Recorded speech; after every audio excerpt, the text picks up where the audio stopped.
Gujarat university હોસ્ટેલમાં મોડી રાત્રે બે જૂથ વચ્ચે મારામારી થઈ હતી। દક્ષિણ આફ્રિકા, શ્રીલંકા અને ઉઝબેકિસ્તાનના 4 વિદ્યાર્થીઓને તેમના રૂમમાં નમાઝ અદા કરી રહ્યા હતા।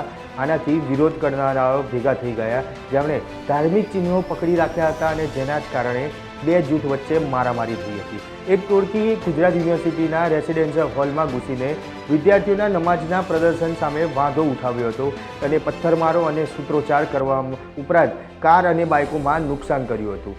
4 વિદ્યાર્થીઓને ઈજા પહોંચતા જ તેમને એસવીપી મેડિકલ હોસ્પિટલ ખાતે તેમને સારવાર અર્થે ખસેડવામાં આવ્યા હતા। જ્યારે આ સમગ્ર ઘટનાની યુનિવર્સિટી પોલીસને જાણ થતાં જ તાત્કાલિક ધોરણે પોલીસ ઘટના સ્થળે દોડી આવી હતી અને તપાસનો ધમધમાટ શરૂ કર્યો હતો।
ખાસ કરીને મોટી સંખ્યામાં ત્યાં ટોળું ભેગું થયું હતું, ત્યારે પોલીસે આ તમામ લોકોને ઠારે પાડી અને આખો મામલો છે તે શાંત કર્યો હતો।